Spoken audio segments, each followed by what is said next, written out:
The actors are all really interesting people, and there is a fair amount of real-life neurodivergence among them, which I think served to kind of enrich the performances in many cases, and possibly some neurodivergences I don't know about. Storytelling helps us see the world through someone else's eyes, and sometimes that world looks or feels completely different from our own. For people with synesthesia, senses intertwine in fascinating ways. Sounds might have color. Words might carry taste or texture. It's a vivid example of how diverse human perception can be and how neurodivergence shapes the way we experience connection and identity.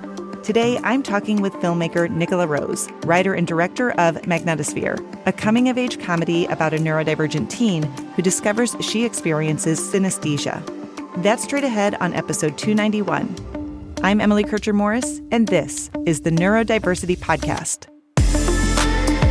What is neurodiversity? You see the world differently. Autism spectrum. Gifted. Complexities that are inherently inside. ADHD. Dysgraphia. Tourette's. All brains are different. You are exactly what this world needs. This is the Neurodiversity Podcast.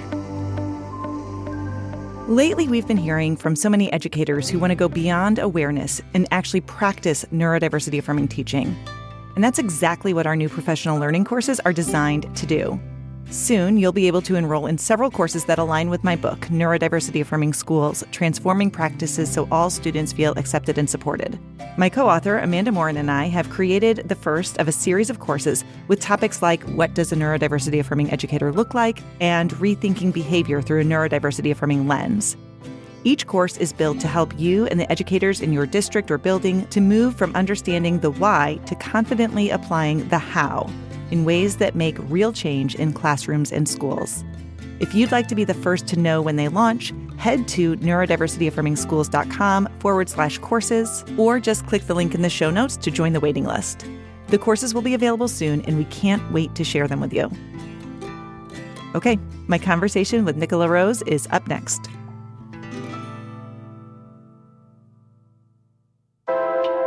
On a recent episode of the Neurodiversity Podcast. People believe that ADHD is something that kids are eventually just going to grow out of, but it follows people right into adulthood, even if that might look a little bit different for them.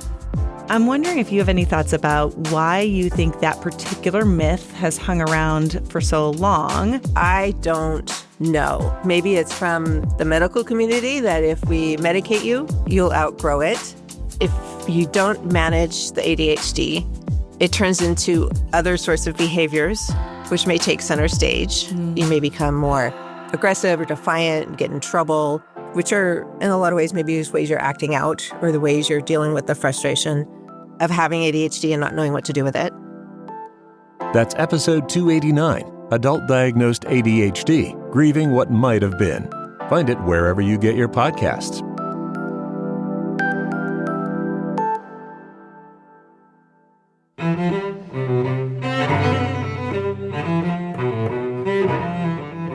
My guest today is filmmaker Nicola Rose. Nicola's work blends humor and heart with a really thoughtful look at themes like identity, connection, and neurodivergence. She's the writer and director of Magnetosphere, a coming-of-age comedy about a neurodivergent teen who discovers she has synesthesia. The movie features a stellar cast, and you can stream it now on Prime Video and Apple TV. Nicola's first feature, Goodbye Petrushka, premiered at Dances with Films in Los Angeles and has gone on to reach audiences worldwide. Along the way, she has created award-winning shorts, worked in everything from casting to puppetry, and studied at both Columbia University and in Paris. Nicola, thanks for joining me today. Thank you. Thanks for having me. So when we talk about Magnetosphere, synesthesia is such an intriguing thread that runs through this story. For a lot of people, it's something that maybe they've heard of but don't really fully understand. So just to start us off, can you start by giving us a sense of what synesthesia actually is, how you feel it fitting into that broader spectrum of neurodivergence? And I'm also just kind of curious, because I know you spent some time interviewing people as part of your research for the film. What stood out about those conversations and how did they work their way into the script? So synesthesia, I always describe as a neurodivergence or a perceptual phenomenon or condition where the senses are combined or intertwined. So you might end up seeing sound, seeing music, or hearing color, or experiencing color as having a texture, or tasting shapes, or other kind of different permutations of sensory inputs that should not, maybe in a more neurotypical mind, give all the sensory outputs that they give. So basically, one sensory input can give many sensory outputs, and it can be very atypical. A lot of people know, if they do know about synesthesia, a more common kind that they might know about is grapheme to color synesthesia, where people associate like letters or numbers with having a color that corresponds to each one. Like 1 is red, 2 is blue, 3 is always yellow, and so forth. Yeah. As for where synesthesia fits into sort of the bigger neurodiversity picture, I interviewed a ton of people with synesthesia in order to make this film as authentic as I could. And along the way, I also spoke to people who, neurodiversity consultants and so forth, who didn't always necessarily have synesthesia, but who might have other neurodivergences, ADHD, which I was diagnosed with this year, or autism, or other things. And what I do notice is that synesthesia tends to co-occur with those other things. What I don't know is how much the others co-occur with each other. But, as I've been tracking synesthesia, the thing that I've non-scientifically noticed is that it does tend to accompany ADHD or autism or perhaps dyslexia. I can't speak necessarily to that one, but other kinds of neurodivergences tend to accompany it. It doesn't necessarily tend to just be by itself. I'm sure it can. Yeah. But yeah, it tends to be part of a bigger puzzle. What were some of the things that really stood out to you when you were talking to some of those people who you were interviewing? I think just how individual they really were in terms of, obviously they were all very interesting people, but that's not really what I mean. I mean, in terms of the synesthesia they had and how it manifested itself, it became clear almost right away that there was no, I don't even just want to say there was no one way. There was no real pattern in how synesthesia showed up, except that it had to do with senses being combined. Yes, that was a constant. But other than that, there were and are so many different potential kinds of synesthesia. There's a book by Dr. Richard Seidovich, if I'm saying his name correctly, Synesthesia book from MIT Press, which I think it's that book. It lists in the back an index of like hundreds of potential, not that they're all common, some are very uncommon, but things that have been reported, potential combinations of synesthesia. And so I think what stood out for me, especially as I was doing this to create a work of fiction, that was why I was there. I wasn't there to do scientific research. It was very unscientific research. I just wanted to make sure that it came off authentic and not like, there's no excuse to just make something up. There are primary sources literally everywhere. It's like making up what you think ADHD is like. It's like, come on, there's a billion people around you that have this. So with synesthesia, I went straight to the source, which was, in this case, I started with there are many places you can start, but I started with a Facebook group for synesthetes or people with synesthesia. And I think I must have talked to like 70 people initially. And obviously it was way too many to, use the experiences of. And I winnowed it down to like 3 or 4 people whose experiences actually appear in the film. But I would say the lack of consistency, which is a good thing, which was an interesting thing. It makes it kind of richer. Lack of consistency in how the synesthesia manifested itself. Because, there are some things you might hear over and over again, like the days of the week have colors, or the letters have colors, or, pitches have colors, or colors have pitches. But you'll never hear exactly the same thing twice. It's very individualistic. We actually did an episode on synesthesia. Episode 185, Life with Synesthesia, Does This Color Smell Funny to You? Was the title of that episode, if anyone wants to go look for it. It is interesting, and I love how you've kind of taken it and pulled it into, like you said, this fiction story. Was there something specific about synesthesia that you felt like what drew you to that for this story? Well, speaking as a filmmaker, it was just sort of a very obvious challenge to set myself because, not all synesthesia is visual and auditory, but a lot of it is. And cinema is, of course, that's cinema. It's visual and it's auditory. So it was just like, oh my gosh, within the constraints that I knew I would have, a very small budget and so forth, the challenge that I was setting myself is, how could I portray these things on screen? And, what tools would I use? Would we end up using VFX? Would we end up using light and shadow and color alone? There was a lot that was unclear in those sort of early conceptual days.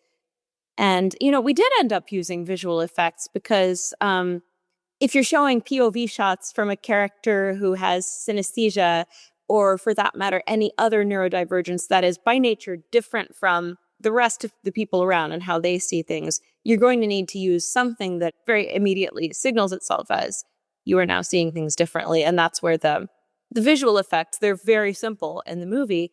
They're not complex, but, that's where they came in and were important. Yeah. A lot of times in film or in media, neurodivergent characters kind of end up being these side characters or comic relief. It's not often that we see the protagonist having this really full, complex coming-of-age story. But in your film, you not only made that main character neurodivergent, but she's also a teenage girl who's navigating all of these layers of identity that really are part of that process of growing up. Why was that the story that you wanted to tell? Well, the pitch that I pitched to myself in my head was sort of synesthesia meets puberty. That was the elevator pitch. Oh, yeah. And, to me, I had made one feature film prior and 4 short films. And most of them, not all of them, but most of them had to do with teenagers or nearly teenagers in some way. And I think, quite aside from neurodiversity, which throws a whole other layer of things into that idea of adolescence, by its nature, it's such a time of transition. It's such a point of change between what you've been and what you're going to be. And, in a way, you are going to continue to be who you've always been because we're, the going logic is that we're born pretty fully formed as like who we're going to be. And yet there's so much that's not necessarily established yet that we're going to learn by those formative experiences in adolescence. And on top of everything else, my memory of adolescence and my impression of adolescence as I meet younger people is just that feelings and experiences and emotions are just so outsized at that time because they're all firsts or they're very early formative experiences. So it's not like, oh, you're 37 and you fall in love with somebody and like, okay, because you've done this 100 times before. So it might be interesting or it might make for an interesting story in some other way, but it's not raw and noteworthy. I mean, none of what is going on with this 13-year-old is actually noteworthy, but in her small frame of reference, everything is noteworthy because it's the first time that any of this has ever happened. And so by dint of that, everything is the most important thing that's ever happened in the history of the world. So to me, teenagers, young kids are way more interesting to portray on screen because of that. As a side note, there's a very interesting and unfortunate sort of hesitance, reluctance in the film world to accept stories about younger people. It's why you don't see a ton of them. I did not really know this before making this particular project, but those stories tend to be sort of cast aside or pigeonholed or kind of jettisoned as kid stuff. And it's really unfortunate because I think the vast majority of stories that are told by adults about adolescence or childhood, they're not for children. They're for anybody who was a child. You look at something like Lady Bird or 8th grade. Yes, it has to do with that character's experience, but it's also made by an older person looking back at a time when everything was this way and implicitly saying to the viewer, don't you remember? Yeah. And I think everybody can relate to that. So I think it's very unfortunate that, in circles such as distribution and sales and film festivals, that people tend to just sort of,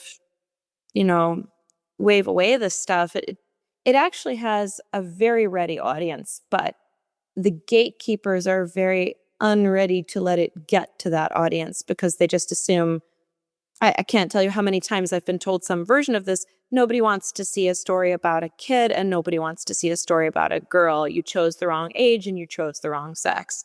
Viewer feedback tells me otherwise, but the fight to actually get it in front of viewers is so grueling that by the time you get there, you're like spent. Yeah. You know, as I was learning more even just about your process while you were making Magnetosphere, you found yourself kind of revisiting and even reclaiming some of your own neurodivergence. You mentioned earlier that you were diagnosed with ADHD this year. I'm curious about how that might have been perhaps both illuminating or maybe even emotional. What was that process kind of like for you, and how did it shape how you approached the film? Well, that was after the film was already in the can. So it didn't necessarily affect the way I approached the film, but it did have an effect on sort of how I looked back at not just the film, but past experiences sort of in general. It was like another prism or filter through which to view those past things.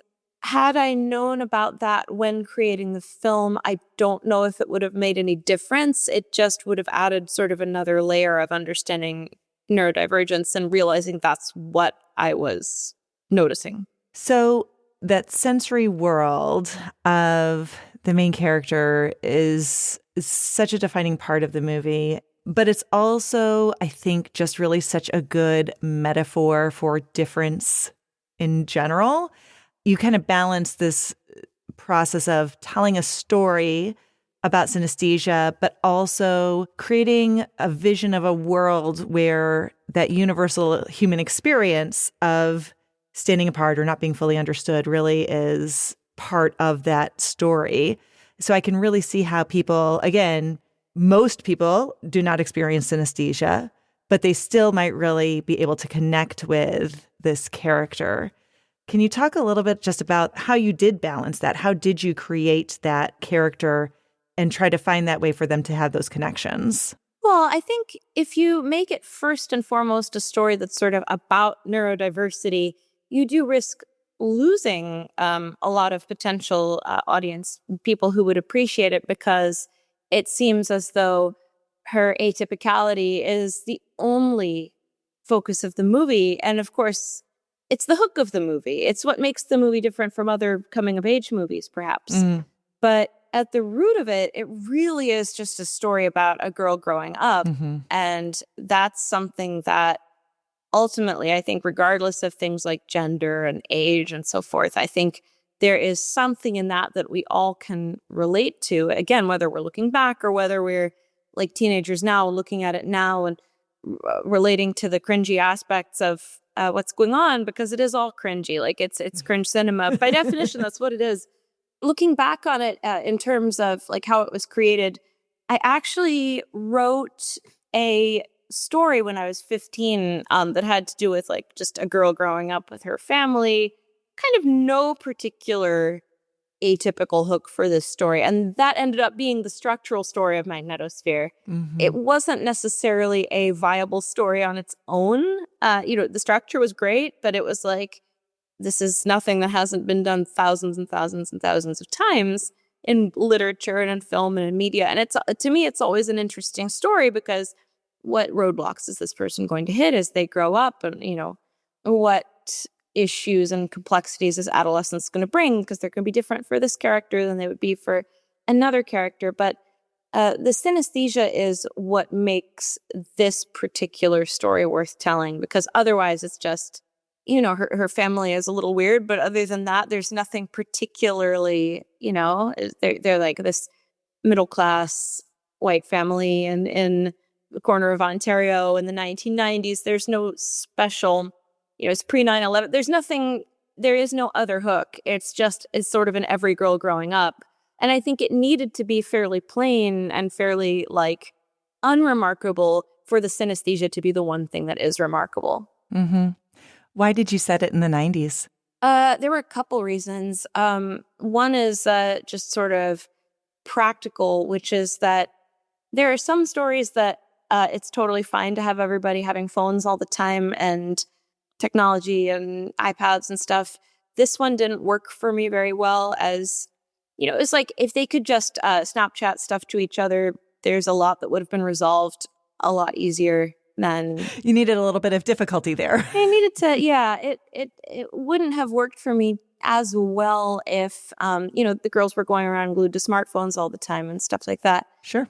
You can't really set it in the present day without that. I mean, you could say, oh, okay, these kids aren't really into technology or something, but that doesn't make sense. And it's not really believable. And the other thing about setting it in the 90s, here's this time when things are relatively peaceful. It's sort of the calm before the storm. There's not a lot going on. There is stuff going on in the world, but it's not a time of great disruption and, daily torment in the news and, like certain other eras might think of. And it's a time when you can get away with just concentrating on a story that's just a girl growing up and, without anybody saying, where is World War II in all this? Where is 9/11 in all this? Where are these political assassinations and all the things that would have to be there?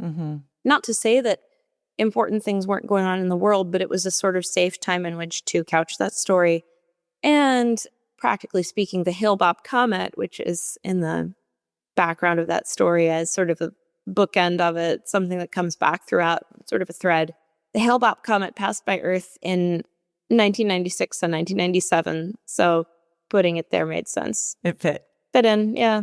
Tell me a little bit also, I'm just kind of curious, and I know that this might not be as related to the neurodivergence or synesthesia piece of this, as far as working with the actors and working with, kind of producing this both as writer and director, was there anything about this film that was either challenging or interesting or something that really just came together in a way that maybe you weren't expecting?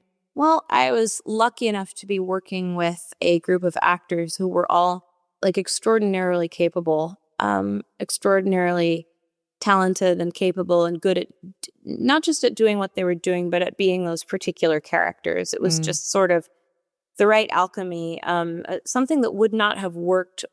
It really, in some ways, should not have worked. And, wouldn't have worked without those particular actors being funny in the way that they are. And as director, my job, if I do it right, is to keep everybody feeling calm and natural and as peaceful as possible so that they will feel playful. And the actors are all really interesting people, and there is a fair amount of real life neurodivergence among them, which I think served to kind of enrich the performances in many cases, and possibly some neurodivergences I don't know about. I will say there was incredible difficulty just in, this goes for any film that is underfunded, because in the US, you basically have two ways to do a film, and there is a vast gulf, too vast to contemplate between them.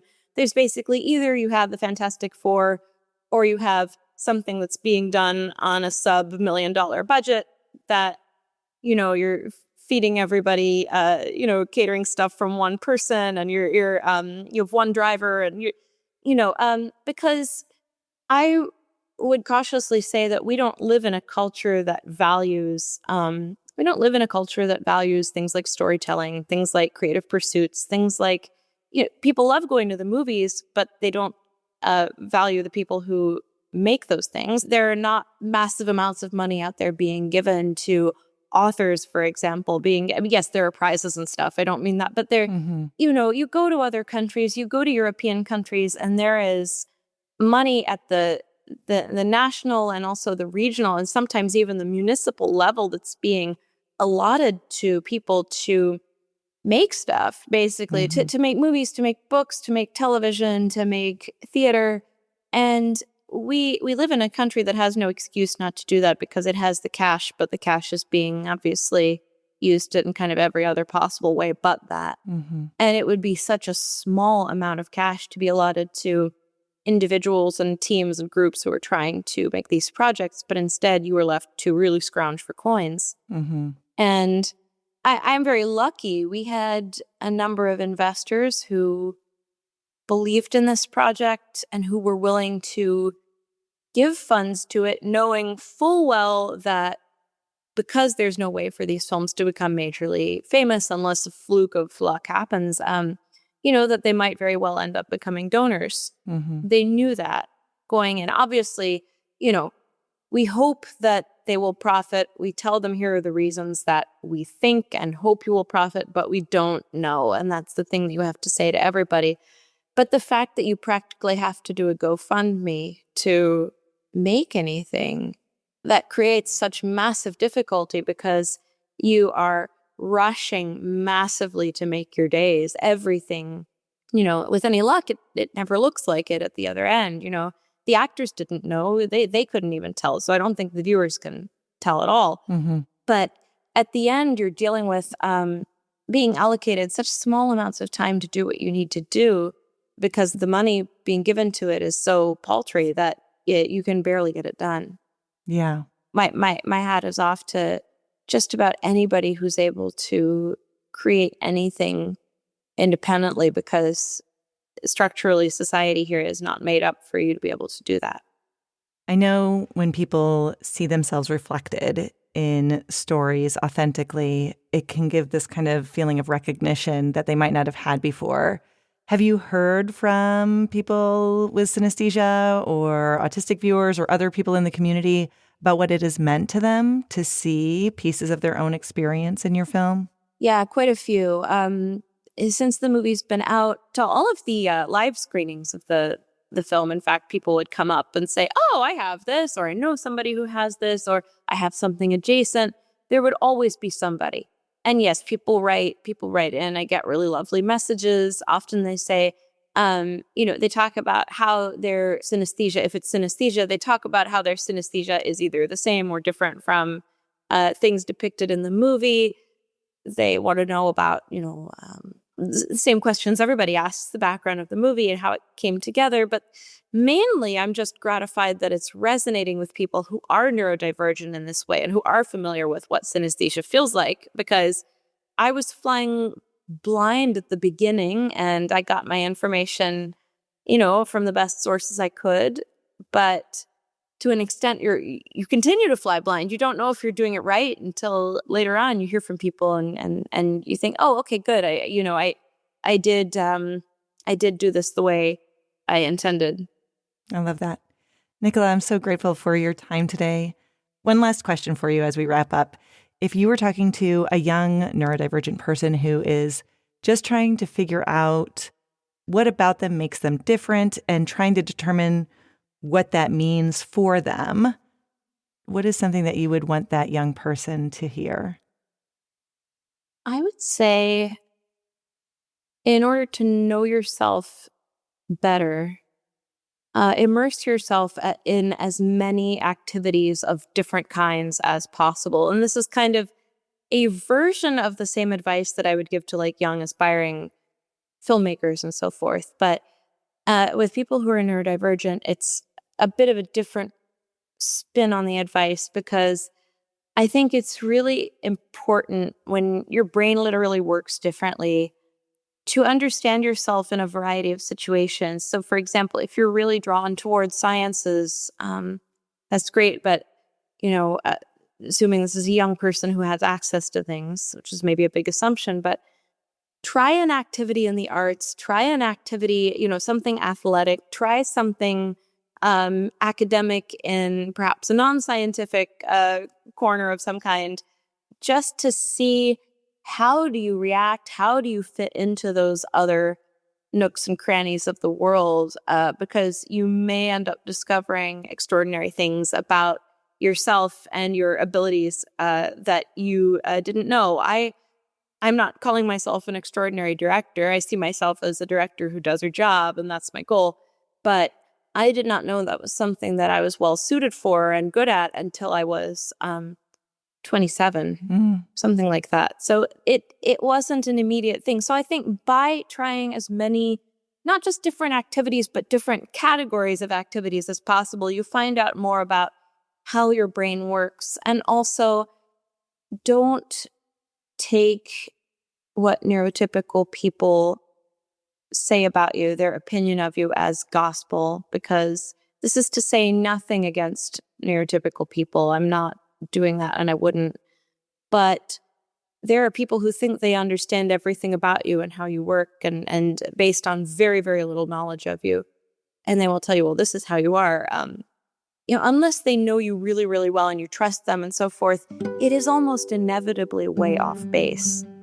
And I think participating in as many activities as possible, like, don't do stuff you hate, but participating in as many things as you can allows you to understand for your own self where you excel and where you maybe don't excel as much. Magnetosphere is available on Prime Video and Apple TV. Nicola Rose, thanks for your time. Thank you. In Magnetosphere, synesthesia becomes a metaphor for belonging, for what it feels like to live in a world that doesn't always speak your language. For many neurodivergent people, that feeling is familiar. It might happen in a busy space where everyone seems to know the rhythm except you, or in a conversation where the words don't quite fit. The challenge isn't that their experience is wrong, it's that the world isn't always built to meet them halfway. Belonging isn't just about making room, it's about being understood. It's about creating spaces where someone's sensory world, their pace, and their patterns are valued rather than corrected. When we take the time to learn each other's language, whether that language is color or sound or something harder to name, that's when connection really begins. I'm Emily Kircher-Morris. I'll see you next time on the Neurodiversity Podcast.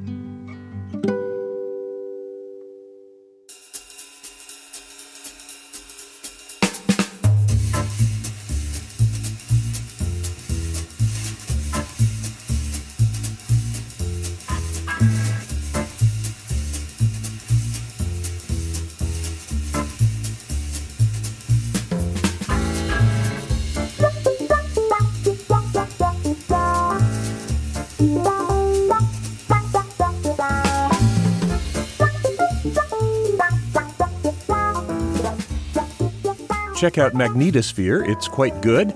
And thank you to Nicola Rose for being here. Now, how to pronounce Magnetosphere? See, this is where my work as a voice actor can finally come in handy. The long E is correct according to Merriam-Webster and dictionary.com, which is how I learned it, but the Oxford English Dictionary says that in U.S. English, both are correct. Both are also correct in the Collins Dictionary, but get this, the Cambridge Dictionary doesn't even list it as a word. Sometimes you can think of it this way, I've never owned a Magnet, but also I've never measured distances in meters. So I guess the bottom line is words are weird, okay? Our host is Emily Kircher-Morris. Corey Orrick is our office manager and production assistant. I'm the executive producer, Dave Morris. For all of us, thank you for listening, and we'll see you next time. Yeah. Bye.